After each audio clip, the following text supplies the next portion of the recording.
लेहु मातु कलंक करुणा परिहरहु अवसर नहीं। दुख सुख जुल काल लार हमरे जाब जह पाऊब तही। सुने उमा बचन विनीत कोमल सकल अबुला सोचही।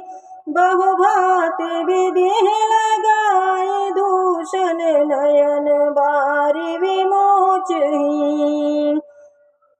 हे माता, कलंक मत लो, रोना छोड़ो। यह अवसर विषाद करने का नहीं है। मेरे भाग्य में जो दुख सुख लिखा है उसे मैं जहाँ जाऊंगी वहीं पाऊंगी। पार्वती जी के ऐसे विनय भरे कोमल वचन सुनकर स्त्रियां भांति भांति से विधाता को दोष देकर आंखों से आंसू बहाने लगीं।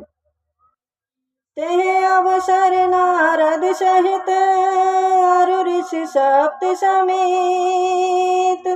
समाचार सुन तुह नगरी गवने तुरत निकेत। मंगल भवन अमंगल हारी द्रवहु सुदशरथ अजर बिहारी। यह समाचार पाते ही हिमाचल नारद जी और सप्त ऋषियों को साथ लेकर तुरंत अपने घर गए। तब नारद सब ही समझावा पूर्व कथा प्रसंग सुनावा। मयना सत्य सुनहु मम वाणी जगदम्बा तव सुता भवानी।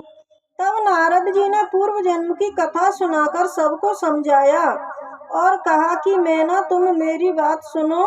तुम्हारी यह पुत्री साक्षात जगत जननी है। अजानादि शक्ति अविनाशिनी सदा शंभु अर्धंग निवासिनी। जग संभव पालन लय कारिणी निज इच्छा लीला वपुधारिणी। ये अजन्मी, अनादि और अविनाशिनी शक्ति है जो सदा शिव जी के अर्धांग में रहती हैं। ये जगत की उत्पत्ति, पालन और संहार करने वाली हैं और अपनी इच्छा से ही लीला करती हैं। जननी प्रथम दक्ष गृह जाई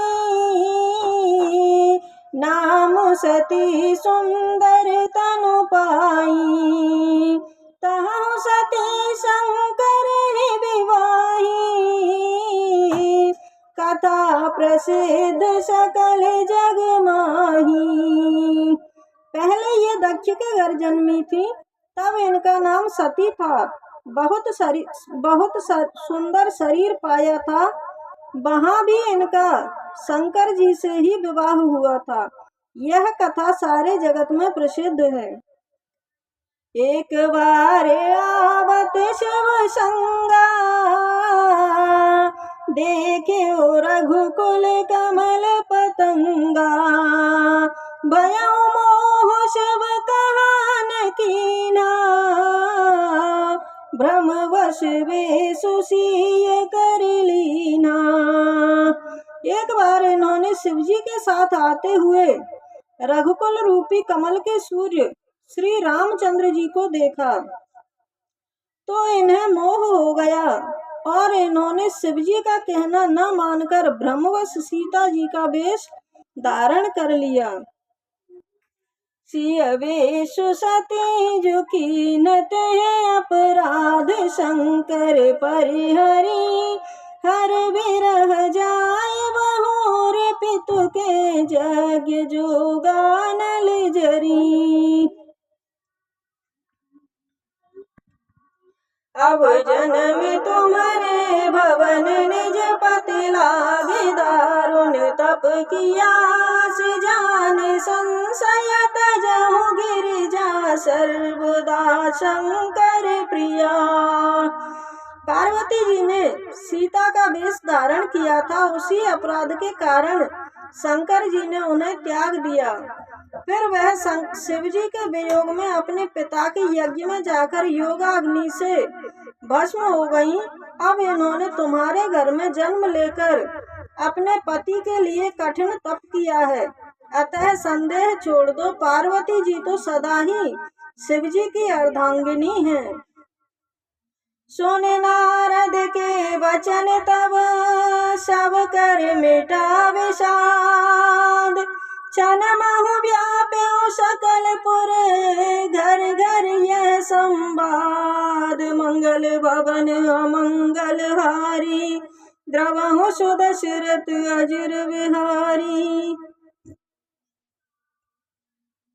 नारद जी के वचन सुनकर सबका विषाद मिट गया और क्षण भर में यह समाचार सारे नगर में फैल गया। तब मयना हिमवंतो आनंदे, पुनि पुनि पार्वती पद वंदे। नारी पुरुष शिशु जुवा सयाने, नगर लोग सब अति हर्षाने। तब मैना और हिमवान आनंद मग्न हो गए और उन्होंने बार बार पार्वती के चरणों की वंदना की। नगर के सभी स्त्री पुरुष बालक युवा और वृद्ध बहुत प्रसन्न हुए। लगे होने पुर मंगल गाना, सजे सबहि हाटक घटनाना। बात अनेक भई जबनारा, सूप शास्त्र जस कछु व्यवहारा। नगर में मंगल गीत गाए जाने लगे और भांति भांति के स्वर्ण के कलश सजाए गए। पाक शास्त्र के अनुसार अनेक भांति की रसोई बनी। सो जीवनार की जाय बखानी, बसहे भवन जय मातु भवानी। सादर बोले सकल बराती, विष्णु विरंच देव सब जाति। जिस घर में स्वयं माता भवानी रहती हूँ, वहाँ की भोजन सामग्री का वर्णन कैसे किया जा सकता है। हिमाचल ने आदर पूर्वक सब बरातियों को, विष्णु ब्रह्मा और सब जाति के देवताओं को बुलवाया। विविध पाति बैठी जवनारा, लागे परुषन निपन सुआरा।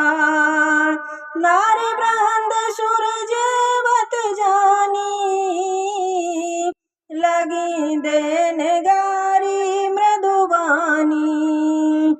भोजन करने वालों की अनेक पंगतें बैठी, रसोई परोसने लगे। स्त्रियों की मंडलियां देवताओं को भोजन करते जानकर कोमल वाणी में गालियां सुनाने लगी। गारी मधुर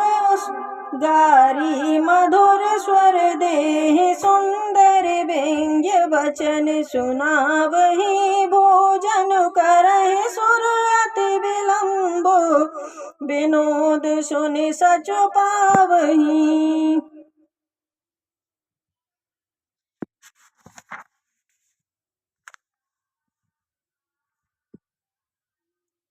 जेवत जुबान बलियानंद, सोमुख कोटि हून परे। कहो अचवाई दीने पान गवने, बास जय जातो रहो। सुंदरी स्त्रियां मीठे स्वर में गालियां और व्यंग भरे वचन सुनाने लगी। देवगण विनोद सुनकर सुख का अनुभव करते हैं, इसलिए भोजन करने में बड़ी देर लगा रहे हैं। भोजन के समय जो आनंद बढ़ा वह करोड़ों मुख से भी नहीं कहा जा सकता। भोजन कर चुकने पर सबके हाथ मुंह धुलवाकर पान दिए गए। फिर सब लोग जहाँ ठहरे थे वहां चले गए। बहुर मुनि हिमवंत कहो लगन सुनाई आई। समय बिलो के विवाह करे पटे देव बुलाए। मंगल भवन अमंगल हारी द्रवहु सुदशरथ अजिर बिहारी। फिर मुनियों ने लौटकर हिमवान को लगन पत्रिका सुनाई और विवाह का समय देवताओं को बुला भेजा। बोले सकल सुर सादर लीने सबहि जतोचित आसन दीने। वेदी वेद विधान सवारी सुभग सुमंगल गावहि नारी। सब देवताओं को आदर सहित बुलवाकर यथा योग्य आसन दिए। वैदिक रीति से वेदी सजाई गईं और स्त्रियां सुंदर मंगल गीत गाने लगीं। सिंहासन अति दिव्य सुहावा जाय नवर निविरंच बनावा। बैठे शिव विप्रन सिरुनाई हृदय सुमिरि निज प्रभु रघुराई।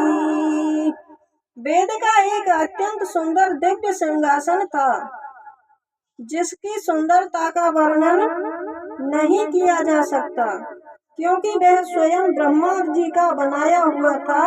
ब्राह्मणों को सिर नवाकर और हृदय में श्री रघुनाथ जी का स्मरण करके शिव जी उस सिंहासन पर बैठ गए। बहुर मुनि सन उमा बुलाई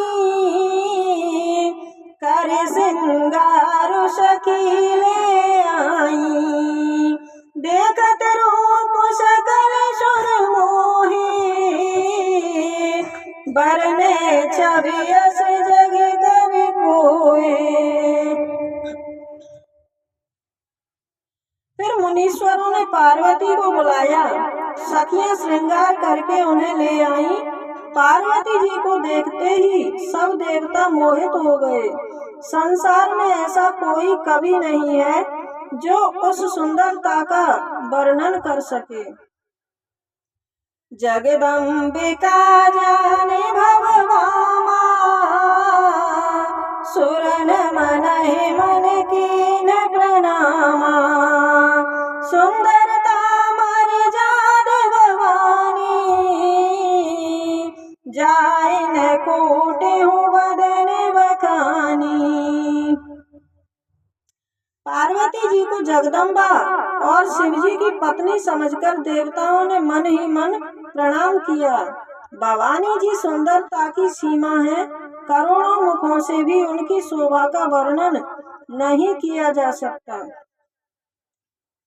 कोटिहु बदन नहीं बने वर्णत जग जनन शोभा महा। सकुच कहत सुत शेष सारद मंद मति तुलसी कहा।